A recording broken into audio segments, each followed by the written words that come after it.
안녕하십니까. 강북 멘토스 국어강사 김영중입니다. 오늘은 1학기 기말고사 시험에 대해서 분석을 하는 그런 시간을 가져보도록 하겠습니다. 일단 발표 순서를 알려드리면 기말고사 문항을 분석할 거고 우리 학원 시험 대비해서 얼마나 적중을 했나 알려드릴 거고 기말고사의 전반적인 결과에 대해서 알려드릴 거고 2학기 시험 중간 기말을 어떻게 대비할 것인가에 대해서 안내를 해드리도록 하겠습니다. 이건 제 소개인데 저번에도 이제 말씀드렸으니까 넘어가도록 하겠습니다. 다양한 큰 학원들에 있었고 학생들에게 좋은 평가를 받아왔다.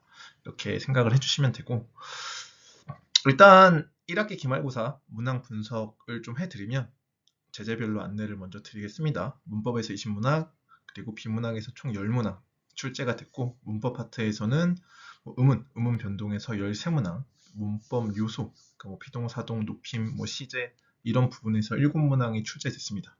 비문학은 독서, 읽기 제재를 읽는 거에서 5문항, 화법, 토론이었죠. 이 토론에서 5문항이 출제가 됐습니다. 이따가 자세하게 이야기해 드리겠지만 이 비중이 조금 특이한 거예요. 수업 시수 대비 문항 비율이나 배점이 좀 안 맞습니다. 이걸 좀 기억을 해 주셔야 될 것 같고 뒤에서 좀 자세히 설명드리겠습니다. 그리고 지난 시험과 다르게 이번에는 외부 지문 혹은 외부 작품이 출제가 되지 않았습니다. 지난 시험에는 30문항 중에 6문항이 그리고 문학이랑 독서 파트 둘 다 외부 지문이 출제가 됐는데 이번에는 좀 출제되지 않았다. 그 이유도 뒤에서 좀 자세히 설명드리겠습니다. 그리고 계속 객관식만 출제가 되고 있고요. 이게 시험에서 가장 중요하게 봐야 될 특징입니다. 그래서 특정 단원에 특정 선생님이 문제를 더 많이 출제하고 있는 현상이고 그리고 기존과 동일하게 복수 선택 문항들이 꾸준하게 출제되면서 난이도를 주고 있다. 그리고 외부 작품이나 지문이 전혀 출제되지 않았다. 이 점이 이번 시험의 좀 특이한 점이라고 생각할 수 있겠습니다. 구체적으로 특징들을 살펴보면 그러니까 이 특정 단원 선생님으로 문제 쏠림이 심화된다 이렇게 말씀을 드렸는데 지난번에도 사실 문제 비중이 똑같진 않았습니다. 지난번에는 A 선생님, B 선생님이라고 제가 지칭을 하면 A 선생님이 17문항, B 선생님이 13문항 이렇게 출제가 됐고 배점도 조금 달랐다 이렇게 생각하면 됩니다. 근데 이번에는 그 경향이 좀 더 심해졌고 이게 대단히 특이한 점이 A 선생님이 수업 시수가 2시간, B 선생님이 1시간 그렇다면 당연히 이렇게 출제를 하는 거겠죠. 근데 지금 경희고 1학년은 A 선생님 2시간, B 선생님 2시간으로 동일한 수업 시수를 가지고 있습니다. 근데 계속 A 선생님의 출제 비중이 높다는 게 상당히 특이하다 이렇게 생각을 할 수 있습니다. 그래서 수업 시수가 동일한데도 100점도 차이가 나고 100점도 문법을 담당한 선생님이 66점 정도를 가져갔고 비문항을 담당한 선생님이 34점 정도를 가져갔거든요. 같은 수업 시수지만 문항 100점이 크게 차이 난다. 그러니까 이거를 저희가 전략적으로 잘 이용할 수 있다면 그러니까 지난 시험이랑 이번 시험의 결과를 종합해서 보면 좀 문제 내기 좋은 그리고 학생들이 좀 학습에 부담을 느끼는 그런 파트 문법이나 문항을 담당하는 선생님이 더 많은 문제나 배점을 가지고 갈 가능성이 높다고 생각을 할 수 있고 그 부분을 좀 더 집중 대비하는 게 유리하다고 생각을 할 수 있습니다. 두 번째 특징은 복수 선택 문항 그러니까 정확히 말하면 보기 같은 거에 기억, 니은, 디귿, 리을 이런 걸 주고 모두 고르는 거 선진 기억, 기억, 니은, 디귿 이렇게 돼 있는 이런 문항이죠. 이게 중간고사 때는 3문제 이 정도가 출제됐었는데 이번에는 5문항이 출제가 됐습니다. 그래서 작년과 좀 더 유사한 수준이 됐다. 근데 특이한 점은 이 문항들이 모두 이제 비문항, 그러니까 독서나 화법에서 출제가 됐다는 겁니다. 아마 문법 파트는 이런 걸 넣지 않아도 충분히 어렵기 때문에 좀 뺀 것 같습니다. 이번에 문법 파트를 보면 전반적으로 좀 쉽게 출제하겠다, 문법 치고는 쉽게 출제하겠다 이런 경향이 좀 보였기 때문에 이런 걸 출제 안 하고 대신 독서, 화법은 이런 문제 출제하지 않고 지문도 교과서에 있는 그대로 쓴다면 문제가 쉬워질 수밖에 없습니다. 그래서 아무래도 조금 더 어렵게 그러니까 생각보다는 조금 어렵게 출제하기 위해서 복수선택 문항을 비문학, 화법이나 독서 단원에 다 출제하지 않았나 이렇게 생각이 되고 아마 이런 경향은 2학기 때도 독서나 화작문 단원이 있습니다. 그 2학기 때 독서나 화작문 단원에도 비슷하게 진행이 되지 않을까 그래서 그 부분을 좀 대비하는 훈련을 하면 독서나 화작문 파트를 쉽게 좀 맡을 수 있는 그런 상황이 될 것 같습니다. 세 번째 특징은 외부 작품이 출제되지 않았다는 건데 중간고사는 기존 경희고 경향보다 좀 더 많은 외부 작품이나 지문이 출제됐다 이렇게 말씀을 드렸었습니다. 그래서 총 6문항이 출제됐었는데 이번에는 하나도 출제되지 않았습니다. 그러면 이제 앞으로 경희고에서 외부 작품이나 지문을 안 낼 것이냐? 뭐 그렇지는 않다고 생각합니다. 이번에 출제되지 않은 이유. 뭐 크게 두 가지 정도로 생각할 수 있는데 일단 시험 범위에 문학 단원이 없었기 때문일 가능성이 높습니다. 사실 외부 지문을 출제하기 가장 좋은 시험은 문학 파트죠. 문학에 다른 문학 작품을 이렇게 결합시켜가지고 외부 지문으로 출제하는 선지 같은데 다른 지문에 표현법이나 시어나 식구의 의미의 유사성을 묻는 그런 문제인데 문학이 없었기 때문에 출제 안 됐을 가능성이 있고요. 그리고 생각보다 1학기 중간고사의 점수가 높지 않아서 난이도를 조금 조절하기 위해서 출제하지 않았을 가능성이 있습니다. 근데 제가 생각하기에 2학기 때 문학 단원이 다시 시험 범위에 포함이 된다면 비중은 조금 더 줄일 수 있겠지만 6문항에서 3문항, 4문항 이렇게 줄일 수 있겠지만 다시 외부 지문과 관련된 문제들이 출제가 되지 않을까 싶습니다. 그래서 방학 동안에 문학 작품을 중심으로 스스로 작품을 해석하는 연습 같은 거를 좀 해두는 게 아무래도 유리하지 않겠나 그렇게 생각을 하고 있습니다. 적중률을 분석해 드리겠습니다. 사실 문법은 저희가 수많은 문제들 학생들에게 과제, 수업 시간에 다루기 때문에 비껴나가기가 거의 힘듭니다. 그래서 대부분의 시험이 저희가 풀었던 문제들에서 나왔다라고 생각을 할 수 있고 대표적인 문항들 몇 개만 좀 보여드리도록 하겠습니다. 첫 번째는 이게 이제 피동과 사동, 그러니까 생긴 건 똑같은데 피동과 사동이 문제를 구별하는 문제고 사실 교과서에는 사동이 없습니다. 교과서에는 피동만 다루고 있는데 학교에서 필기로 사동을 가르쳐 주셨기 때문에 제 학생들에게 이 문제가 나올 것이다. 사동을 가르쳐 주셨다면 피동과 사동을 구분하는 문제가 나올 것이다 라고 계속 강조했고 이 문제가 되게 고난도 문제입니다. 그래서 학생들에게 문제로 제공을 했고 파이널 테스트에도 가장 중요하게 다룬 문제 중에 하나입니다. 그래서 실제로 거의 유사한 스타일의 문제가 출제가 됐고 고난도 문제임에도 불구하고 저희 학생 여기 동그라미 쳐진 거 보이시죠? 맞았죠. 다행입니다. 그리고 두 번째는요. 그 보기 지금 어미 높임을 담당하는 부분에서 선어말 어미나 관형사형 전성 어미 이런 것들이 시제죠. 시제를 담당할 수 있다. 이걸 물어본 거고 혹시 우리 파이널 테스트에 동일하게 선어말 어미나 관형사형 어미로 시제를 담당하는 거와 관련된 문제가 출제됐고 이게 시제에서 가장 어려운 부분 중에 하나가 될 수 있는 부분이거든요. 그러니까 시제를 나타낼 수 있는 게 선어말 어미나 관형사형 어미가 있는데 이게 이제 동사냐 형용사냐에 따라서 관형사형 어미가 똑같이 생겼는데 과거나 현재를 나타내기도 합니다.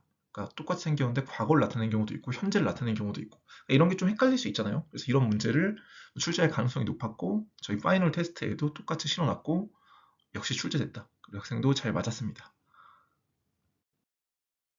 다음 문제는 약간 이제 경기고 문법 시험이 전반적으로 내신 같은 스타일의 문제, 그러니까 약간 단답형, 선지만 딱딱 있고 보기도 없고 이런 문제들이 대거 출제가 됐습니다. 그러니까 문법 단원이 포함된 것 치고는 그렇게 어렵게 출제를 하진 않은 건데 저희는 쉬운 문제랑 어려운 문제를 출제할 가능성을 모두 대비했기 때문에 이렇게 의문 변동을 이용해 단 하나를 고르는 건데 사실 이런 문제가 아주 어려운 문제는 아니지만 공부를 열심히 한 학생들에게는 아주 어려운 문제는 아니죠. 그러니까 외운 거 말고 생각할 필요가 없기 때문에 그렇습니다. 하지만 공부를 열심히 안 한 친구들한테는 오히려 더 어려운 문제입니다.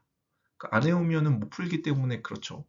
그러니까 오히려 보기나 이런 것들이 있는 문제는 공부를 해도 조금 어려울 수 있고 근데 공부를 안 한 친구들은 보기를 보고 좀 유추해서 풀 수도 있기 때문에 오히려 나을 수도 있고 이런 문제인데 어쨌든 이렇게 단순 암기형 문제, 응원 변동의 유형이 다른 거를 찾는 문제가 출제됐고 저희도 그대로 이런 문제가 있었고 사실 물어본 부분도 거의 유사합니다. 이게 탈락이냐, 반모음 하나 이런 것들이 지금 선지에 들어가 있는 거거든요. 그래서 유사한 문제가 출제가 됐다.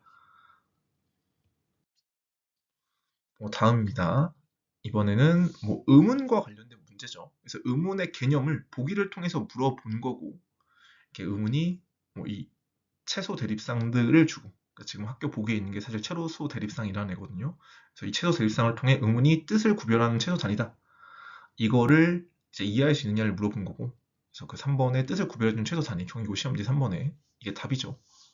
실제로 저희 파이널 과제도 똑같이 채소 대립상을 보기에 이렇게 실어놓고 사실 답도 똑같습니다. 저희 파이널 과제 4번에 이제 말의 뜻을 구별해주는 최소의 단위다. 뜻을 구별한 최소 예산에다가 그대로 있죠. 그래서 이게 출제됐다. 그래서 제가 저번 이제 중간고사 분석 영상에서는 이 적중률을 모두 파이널 시험에 있는 것만 실어드렸습니다. 그만큼 저희가 파이널 시험의 적중률이 높다. 이걸 보여드리기 위해서 그랬는데, 이번에는 저희 과제 시스템도 좀 설명해 드리기 위해서 이게 파이널 과제, 그러니까 마지막 직부 때 주는 과제입니다. 그것까지 좀 실현해 놨고, 그러니까 저희가 파이널 테스트를 되게 공들여서 만들어요. 학교에서 출제될 가능성이 높은 것들을 이제 필기 같은 거 다 보고 뭐 하면서 이거 출제하실 것 같다. 그래서 그만큼 적중률이 높죠.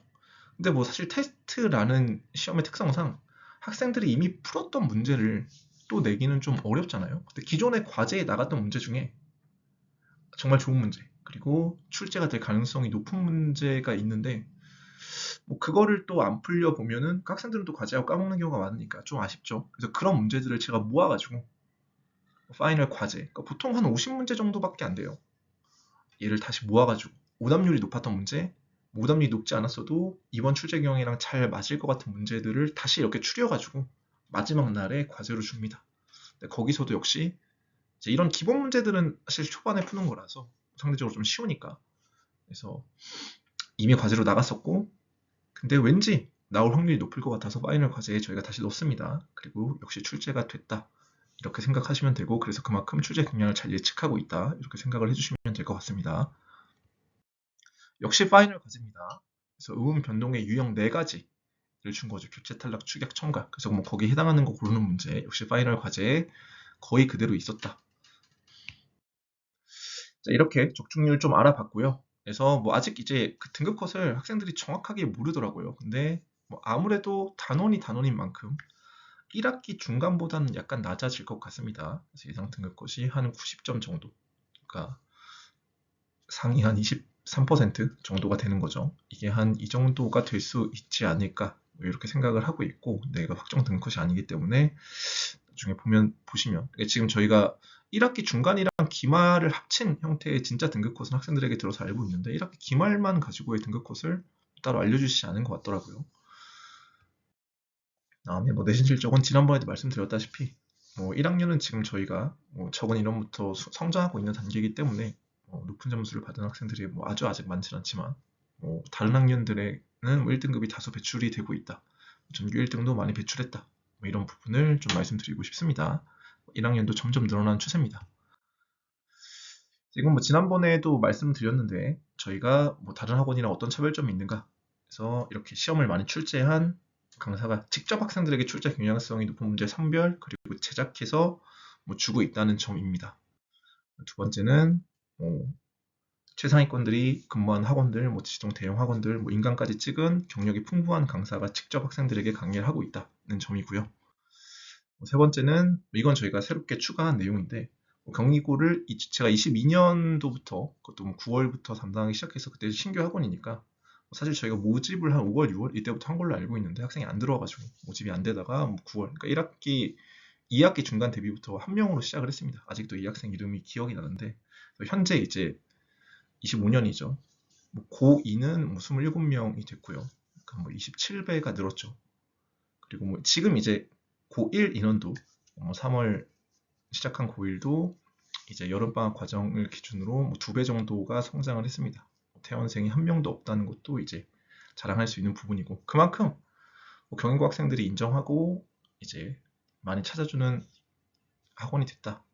그래서 이제 학생들한테 물어보면은 뭐 학생들 사이에서도 뭐 경인고 국어 어디가 잘하냐 하면은 뭐 다른 학원 한 곳이랑 저희 강국 멘토스가 이렇게 두 곳이 가장 많이 언급된다고 하더라고요. 그만큼 좀 이제 경희고에서도 학생들에게도 인정을 받는 학원이 됐다는 거를 좀 알아주셨으면 좋겠습니다. 이것도 이제 제가 지난번에도 보여드린 건데, 뭐 이렇게 학원 좀 성장하고 잘 되고 있다고 방심하지 않고, 뭐 올해 시험도 이번 시험도 그랬는데 제가 뭐 새벽 4시, 5시, 뭐 6시, 8시, 아침 8시까지 자지 않고 학생들이랑 뭐 질의응답하고 실시간으로 피드백하고 뭐 이렇게 하고 있습니다. 저는 이제 학생들에게 학생 시험 잘 보는 게 너무 중요하다고 생각하기 때문에 애정과 열정을 다 쏟고 있다, 이렇게 생각을 해주시면 될 것 같습니다. 시험 대비 프로그램도 다시 한번 간단하게 설명을 해드리겠습니다. 그래서 기본 개념서로 개념을 정리하고요. 누적 과제장이라고 해서 1주차에 배운 거를 8주차까지 계속 과제로 넣어줍니다.